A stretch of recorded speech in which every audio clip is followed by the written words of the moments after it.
जय हिंद मेरे प्यारे दोस्तों, हमारे इस चैनल नेक्स्ट टाइम आपका स्वागत है। देखिए, फर्स्ट पेपर के अंतर्गत में हमने बात करी थी उत्तराखंड।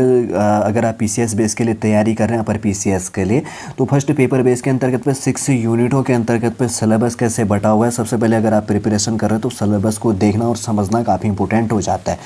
उसके अंतर्गत में मैंने पहले भी जब 2021 के अंतर्गत पे अपर पीसीएस का जो नोटिफिकेशन अपडेट हुआ था तो तब सिलेबस भी मैंने प्रोवाइड किया था, लेकिन मैंने शॉर्टली बात करी थी। अब देखिए, आने वाले टाइम में हो सकता है कि अभी आ सकता है, इसका वैकेंसी जारी हो सकता है, तो इसका पहले आप सिलेबस को रियलाइज़ कीजिए या उसको देखते रहिए बार बार, और टॉपिकों को पढ़ते रहिए और तैयारी प्रिपरेशन करते रहिए। ऐसा है नहीं कि जब नोटिफिकेशन अपडेट होगा तो तब हम पीसीएस बेस के लिए प्रिपरेशन करेंगे, ऐसा होता नहीं, ठीक है ना। एक लंबी जर्नी रखनी होती है एक लंबे पेपरों के लिए। अब हम उन पर ज़्यादा डिस्कस नहीं करेंगे, बात करेंगे यहाँ पर जो प्री बेस के अंतर्गत पे जो दूसरा पेपर होता है सामान्य बुद्धिमत्ता परीक्षा संबंधी, ठीक है, जिसके अंतर्गत पे जैसे कि मैंने कहा है कि यहाँ पर कितनी टॉपिक है पूछी जाती हैं और कैसे बात करते हैं, कितने क्वेश्चन है पूछा जाता है, सारा कन्फ्यूजन मैं यहाँ पर क्लियर करूँगा। इससे पहले हम आगे बढ़े, यदि आपके द्वारा हमारे इस चैनल नेक्स्ट टाइम को सब्सक्राइब नहीं किया, सब्सक्राइब कीजिए, बेल आइकन को प्रेस कीजिए, ताकि जो भी कंटेंट, जो भी इन्फॉर्मेशन हमारे द्वारा आपके लिए प्रोवाइड किया जाता है तो उसका नोटिफिकेशन आपके पास टाइम पर उपलब्ध हो सके। देखिए, सेकंड नंबर हम बात कर रहे पेपर जो प्री का होता है अपर पीसीएस बेस के अंतर्गत तो उत्तराखंड के लिए, तो उसका सिलेबस क्या है सबसे पहले बात करेंगे। तो यहाँ पर टोटल क्वेश्चनों की संख्या कितनी होती है, प्रश्नों की संख्या क्या चीज़ होता है, जो जैसे फर्स्ट यूनिट में बटा है, ठीक है ना। फर्स्ट यूनिट के अंतर्गत पर 80 क्वेश्चन होते हैं और दूसरे यूनिट के अंतर्गत पर 20 क्वेश्चन होते हैं। पर टॉपिक के बेस में बात करूँगा। देखिए, 100 क्वेश्चन होती है, पर क्वेश्चन 1.5 मार्क्स का होता है और 150 अंक का होता है। जैसे कि आपको जानना होता है, इसमें से 150 में से आपको 33% मार्क्स ही लेके आना होता है, केवल क्वालिफाइंग पेपर होता है, ठीक है ना, आपको जांचने के लिए। सबसे पहले यूनिट जो फर्स्ट है, तो इसके अंतर्गत पे जैसे कहा गया है कि अभिक्षमता परीक्षा आपके कथन संबंधी, वचन संबंधी हो गया, सत्य और असत्य कथन हो गया, न्याय वाक्य हो गए, और उसके बाद में एमोलॉजिन हो गया, ठीक है ना। और समरूपता थोड़ा सा हिंदी में दिया गया, रीजनिंग संबंधी टॉपिक है। समरूपता व असमानता, निरूपण और प्रतिबिंब और प्रतिरूप संबंधी यहाँ पर टॉपिक है, इसके अंतर्गत पा जाती है, ठीक है ना। अभिक्षमता से वापस रिपीट कर रहा हूँ, अभिक्षमता से है कथन वचन संबंधी हो गया, कथन निष्कर्ष संबंधी, जैसे आप जानते होंगे सत्य और असत्य कथन संबंधी हो गया।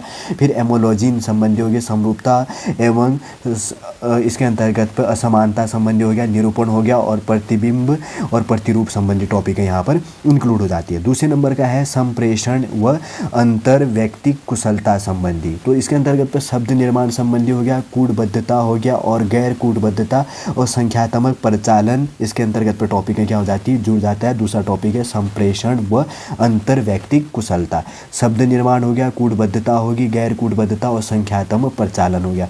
तीसरे नंबर का है तार्किक व विश्लेषणात्मक योग्यता, ठीक है, तर्क संबंधी जो होगा, कथन हो गया, दलील हो गया, कथन पूर्वानुमान हो गया, कथन क्रियाविधि होगी, कथन निष्कर्ष हो गया, वाक्य से निष्कर्ष हो गया, निकालना कैसे निकालना है, और विषय वस्तु का पता लगाना, प्रश्न कथन हो गया, व्यवहारिक संबंधी हो गया, अंक गणितीय संख्या श्रृंखला होगी, अंक गणितीय तर्क वितर्क वो क्या हो गया, आकृत्यात्मक वर्गीकरण हो गया, और संबंधित इसके अंतर्गत पर अवधारणाएं आ जाती हैं, ठीक है ना।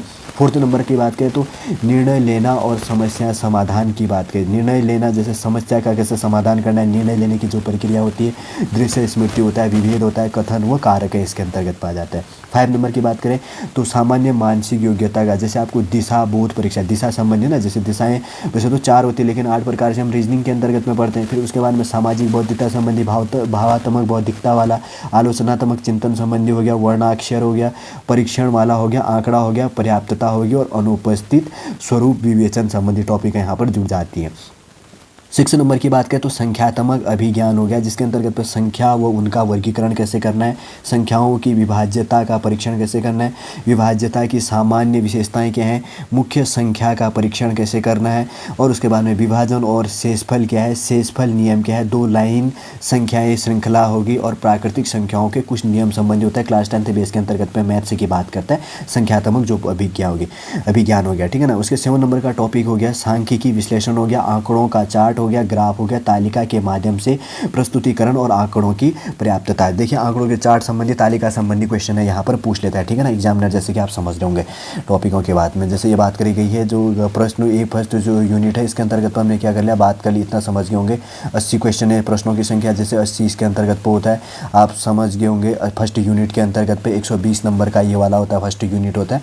और उसके बाद में जिसमें अभिक्षमता परीक्षा होगी, संप्रेषण व अंतर व्यक्तिगत कुशलता संबंधी हो गया, तार्किक व विश्लेषणात्मक योग्यता संबंधी हो गया, निर्णय लेना और समस्या का समाधान संबंधी, सामान्य मानसिक योग्यता संबंधी। 6 नंबर की बात करें तो संख्यात्मक अभिज्ञान और सांख्यिकी विश्लेषण, मैथ्स और रीजनिंग के टॉपिक है यहाँ पर इंक्लूड हो जाता है। 120 नंबर के 80 क्वेश्चन है, ठीक है ना, 60 टॉपिक हैं, ठीक, एवरेज निकाल लेना। फिर उसके बाद की बात करेंगे तो प्रश्नों की संख्या 20 होगी। यूनिट दूसरे नंबर का देखिए, अब 20 क्वेश्चन बचते हैं यूनिट सेकंड के अंतर्गत पे, जिसमें 30 नंबर का ये चीज़ होता है, जिसमें कहा गया है कि यूनिट 2 में बिंदु 8 में कुल 7 प्रश्न एवं बिंदु 9 में कुल 13 प्रश्न और दिया जाता है, ठीक है। जिसके अंतर्गत की बात करेंगे तो सबसे पहले क्या कह रहा है, तो एक यहाँ पर क्या दिया जाता है, एक पैसेज दिया जाता है, जिसके अंतर्गत पर आपको क्या जाता है, पर क्वेश्चन क्या होता है 1.5 मार्क्स ईच कह रहा है इसके अंतर्गत पे। तो अंग्रेजी भाषा में बोधगम्यात्मक जो कौशलता होती है, आपको एक वाक्य एक मतलब एक पैराग्राफ दिया जाता है, उसके अंतर्गत पर जो क्वेश्चन है सॉल्व करनी होती है, आप समझ गए होंगे, ठीक है ना। एक टॉपिक ये हो गया। बी पार्ट इसके अंतर्गत पे है, पर क्वेश्चन क्या है 1.5 मार्क्स का है, जिसके अंतर्गत वोकैबुलरी आ जाएगा, आपका एंटोनिम सिनोनिम आ जाएगा। फिर एक आ जाएगा वन वर्ड सब्स्टिट्यूशन, ठीक है ना, अनेक शब्दों के लिए एक शब्द, जैसे आप हिंदी में पढ़ते होंगे फ्रेज हो गया, फ्रेजल वर्ब इसके अंतर्गत वो हो गया। फिर इसके अंतर्गत ट्रांसफॉर्मेशन ऑफ सेंटेंस बेस का टॉपिक इंक्लूड हो जाता है, ठीक है ना। अब आप समझ गए होंगे। अब जैसे वही 9 नंबर का टॉपिक है, तो 9 नंबर के टॉपिक के बेस के अंतर्गत पे भी क्या किया जाएगा, इसके में एक पैराग्राफ दिया जाएगा, जिसमें से आपको क्या करनी है, क्वेश्चन दी जाएंगे, उनको सॉल्व करना है, ठीक है ना। उनका क्वेश्चन दिया होगा, आंसर भी दिया होगा, कौन सा राइट आंसर है, जैसे हम सॉल्व करते हैं ना, कभी पेपर होगा तो फिर मैं डीपली डिस्कस करूंगा, वैसे आप समझ गए होंगे। एक पैराग्राफ दिया होगा, उसके क्वेश्चन दिए होंगे, उनके आंसर भी उसमें दिए होंगे, कौन सा राइट आंसर है वो आपको उसमें गोला लगवाना है। फिर बी पार्ट जो है, क्योंकि ऑफलाइन होता है इसलिए कह रहा हूँ, ठीक है ना, अगर कंप्यूटराइज्ड बेस होता है तो टिक लगाना होता है, अब इसमें गोला करना होता है। फिर दूसरे नंबर का जो है टॉपिक बी हिंदी बेस के अंतर्गत पे 7 वस्तुनिष्ठ प्रश्न, 7 वस्तुनिष्ठ ऑब्जेक्टिव प्रकार के टॉपिक होंगे, जिसके अंतर्गत पे अपठित गद्यांश के कथ्य होंगे, शीर्षक हो गया, उद्देश्य हो गया, और भाषा, लोकोक्ति व मुहावरा, अलंकार, शब्द विवेक हो गया, जिसमें तत्सम तद्भव देशी तथा विदेशी शब्द, पर्यायवाची शब्द, विलोम शब्द और शब्दार्थ होंगे, उपसर्ग हो गया, प्रत्यय हो गया, संधि हो गया, समास हो गया, और क्रियारूप आदि पर आधारित इसके अंतर्गत पर क्वेश्चन होंगे, ठीक है ना। वही इंग्लिश में दिया गया, जैसे यहाँ पर एप्टीट्यूड कर रहा है, लॉजिकल एंड एनालिटिकल बेस के अंतर्गत पर एबिलिटी बेस कही जाती है, डिसीजन हो गया, जनरल मेंटल एबिलिटी बेस के अंतर्गत पर न्यूमेरिकल आइडेंटिफिकेशन हो गया, स्टैटिक्स एनालिसिस बेस के टॉपिक हो गए। 7 टॉपिक होगा, जैसे आप पहले हिंदी में नहीं समझे थे तो इंग्लिश में समझ लो, ठीक है ना। पहला टॉपिक था क्या, एप्टीट्यूड वाला।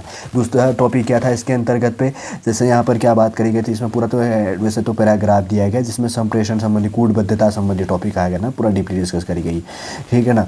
कम्युनिकेशन एंड इसके अंतर्गत अगर बात करें तो कम्युनिकेशन बेस के अंतर्गत पे, और इंटर पर्सनल स्किल बेस के अंतर्गत पे हो गया, और वर्ड बिल्डिंग बेस के अंतर्गत पे, कोडिंग हो गया, डिकोडिंग बेस के अंतर्गत तो, और न्यूमेरिकल ऑपरेशन बेस के अंतर्गत की टॉपिक हो जाती है। 3rd नंबर की बात करेंगे तो लॉजिकल एंड एनालिटिकल से एबिलिटी हो गया, लॉजिकल एटसेट्रा जो भी आ जाता है। फिर उसके बाद में 4th नंबर का डिसीजन बेस का था।